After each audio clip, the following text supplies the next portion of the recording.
If you're looking to own just one bike, then we think it should be a gravel bike. But why? Well, with the help of Ribble and borrowing Suvi here from Off-Road.cc, we're going to tell you.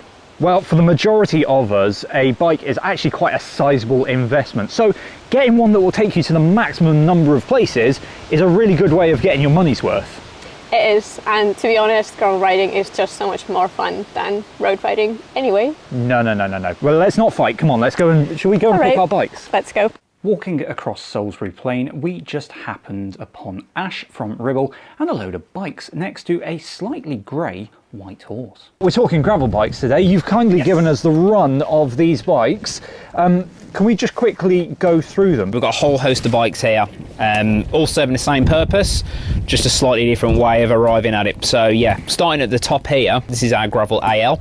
So this is what we'd say would be our first in our range, our entry into gravel. Aluminium frame, super robust, relatively lightweight relative to cost. Geometry as well, which we apply across all of these as well. Long and low, so it's going to inspire lots of confidence as well. So this would be a great N+1 bike, you know. We love an N+1. We like an N+1, yeah. I'm seeing a lot of mounting points here. Lots of mounting points. You'll notice bottle cage mounts on the top tube, which is something that's kind of really new, not something you typically see on a road bike. We've got them underneath the bike as well. So this is basically just so we can be as versatile with packing as possible, really. So moving on from AL as well, which we've got also, which is super interesting, is an e-bike version of that one as well. Oh, wow. So similar to the other e-bikes in our range, we offer the same motor and hub system. So this will give you a 250 watt-hour motor system. So again, when we talk about long days in the saddle, adventuring or bike packing or carrying luggage, you can see straight away how a little bit of assistance would really be helpful. I'm seeing a very shiny bike there. Shiny silver bike. Titanium? Correct. Lovely. Yeah, the die-hard titanium enthusiasts will be really pleased with this one. People that ride titanium tend to stick with titanium, you'll notice. Very versatile, very robust, and aesthetically very, very pleasing.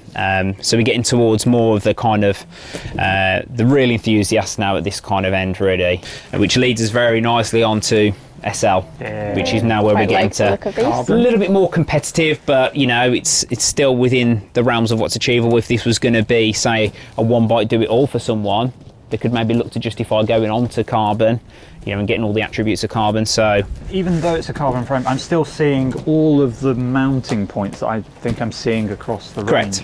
Yeah, so we want to keep that versatility and what's possible across the whole range, you know, so what you can do on the AL, you can do on the SL, you know, we can pack them out the same, so what we can achieve from one bike to the other is similar. And then we've got what looks like an integrated carbon bar up the top there? So one thing you'll notice across all the range, they share a very similar style of bar. We've got riser bar, we've got the standard flare bar, and then we've got integrated flare bar. So the flare bar, you'll know as soon as you ride it, you know, the wider the bar, the more leverage we've got over the bar, especially as well with luggage. We're now seeing a lot more bar mounted luggage. It allows for that clearance there as well, but super comfortable. So Suvi, you've seen the full range. What one are you going for? It's really impressive and it's a tough choice, but I think I'm gonna want to have a go on the fancier blingy bike. On the most expensive thing. Exactly. Well, why not go for it when it's offered? I mean, I'm tempted to go for the titanium, but I think you might have eaten up all of the budget. So I'm going to go down to the more entry-level bike down here. Which looks very lovely as well. Yeah, just all of the fun, less of the cost. But also for me, as a road rider that's got a few road bikes, I think this is more of my bike, I think. Second bike. Should we put some pedals on? We should, definitely. Yeah. We should go for a ride. Yeah, let's go for a ride. It's really cold. When it comes to buying a gravel bike, I don't actually want to spend much, and I think I've got an absolute peach of a bike with this. I've got everything that I need to have a great ride, but also I think I've got the better bike for doing stuff like the commute and, you know, mixing in some road rides, because I've got a double chain set, and call me old-fashioned, but I really still do love them. If I'm coming out to do a gravel ride, I just want to have fun. It's what it's all about for me. And so, you know, if I've got a nice upright position, I'm going to be comfier on this kind of bumpy stuff, because I think the gravel is just about to get very, very chunky. Now, one of the things that I absolutely love about a bike like this is the amount of mounts that it has. I can load up with all the snacks that I need to keep me happy on a long ride. But also, if I want to go out on a multi-day ride or do some cycle camping, then I've got enough space on the frame to fit bags and everything. And then if the gravel gets ridiculously technical, then, well, I've got the flared bars, which give you a really, really secure feel on stuff that gets really bouncy and technical stuff. Oh, and before we go, yes, I can fit mudguards to this bike, which is a massive win for me. Suvi, how are you getting on with your stupidly lovely bike? Well, I must say I did get really lucky picking up this bike. It comes with electronic shifting, top of the range GRX 815 shifting, and my bike comes with a 1x, so the frame has been designed around that. So I have a 40 teeth chainring at the front and 11-42 cassette at the back, so plenty of gears to ride all sorts of gravel and uphills as well. And much like Liam's bike, this one comes with plenty of mounts, even though it's a carbon race ready bike, so I can still fit all the kit on the forks, on the top tube, full mudguards as well. One thing that you might not notice about these bikes, especially because mine's an extra small, but these bikes come with 650B wheels, and what that allows you to do is that you can actually fit a really, really wide tire. So these ones both have 47mm tires. Wow. Which is very comfy. So you're going to be proper comfy, but also you're going to be well equipped for taking all the snacks you need. Exactly. Yeah, you've got electronic gears, you've got hydraulic disc brakes. Yeah, what's not to love? Yeah, this bike is really race ready. It's, yeah. But also carbon wheels. It has carbon wheels, carbon fork, carbon frame, carbon seat post, carbon handlebars. It's really, really carbon-y bike. So with your carbon frame, that must be quite a bit lighter than mine. I guess that makes it kind of perfect for racing and stuff. It does. It is significantly, I think, lighter frame, and the whole bike, obviously, with all the carbon components. It's also more comfortable. So we're back from our little ride there, and I've been joined by Kieran, who is organising the Ribble Road Show. Now, this, I believe, is somewhere that goes around the country, and you can actually come and ride these bikes. Through the summer, we've really been focused on our road and our e-bikes. Now, as we go into autumn winter, we're going to have the gravel bikes out, up and down.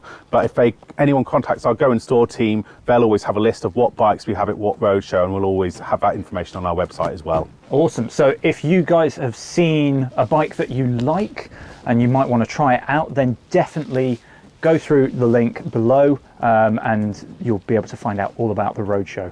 Suvi, I want to talk a bit more about general gravel riding now, because we both love it. What's one of your favourite things about gravel? I think about gravel bikes specifically and gravel riding, the versatility. Just you can go anywhere, you can ride roads, you can ride gravel, you can ride trails, you can just, yeah, one bike can kind of do it all. And I mean, okay, so they can do gravel, but also I don't think they're necessarily pigeonholed into that, because they are fast enough for me on a local group ride on the road, and they're not going to hold me back on the commute either, which is really, really nice. Yeah, for sure, especially with the versatility with the tires and also the wheels as well. So you could fit a 700C wheel and 700C tiny road tire on, and you'd be laughing. So. And then I know you're a fan of going off into the wilderness and loading the bike up. How good are these bikes for just getting out for a weekend? I mean, they are a lot better with all the mounts and everything. It's a lot easier for you to fit everything. And I know you are a lover of mudguards, and gravel bikes do have mudguard mounts as well. So yeah, they just kind of have it all, don't they? But I want your absolute favourite thing about gravel. For me, it's the sense of freedom. Just you just see a trail and then you'll just go for it. But this, to be honest, only if you know that it's legal to ride those trails, because I've learned. Suvi is from Scotland, where they can just ride anywhere. And yeah. She came down here and it was just like, oh no, you can't. Oh, I can't. Yeah, but I think that's the best thing ever. Like, you've been stuck on those roads and then you can just see a gravel path and just go for it, and it's just a lovely thing. And they're faster still than a mountain bike would be. What's yours? I'd say that I don't know, maybe it's just my friends, but when we go out on a gravel ride, it's just much more of a chill vibe. No one's really trying to drop each other, and you know, half the time we're wearing our normal clothes, and there's definitely going to be a pub stop. But yeah, I think the vibe. Yeah, I think definitely it's more relaxed, but I think if you dip into some gravel racing and go with some fast people, you'll see there's a bit more competitive side to gravel as well. Are they not so Definitely. chill? No, it's not. It's not chill at all. You'll be hanging on to your dear life. I think I'm going to avoid them then. Ribble also helped us out with a commuting video, and that could actually save you quite a bit of money. So you should definitely go and check that out. Remember to like this video if you liked it, subscribe because it really helps us out, and we will see you in the next one. And let us know what you like about gravel bikes. Yeah, do that too.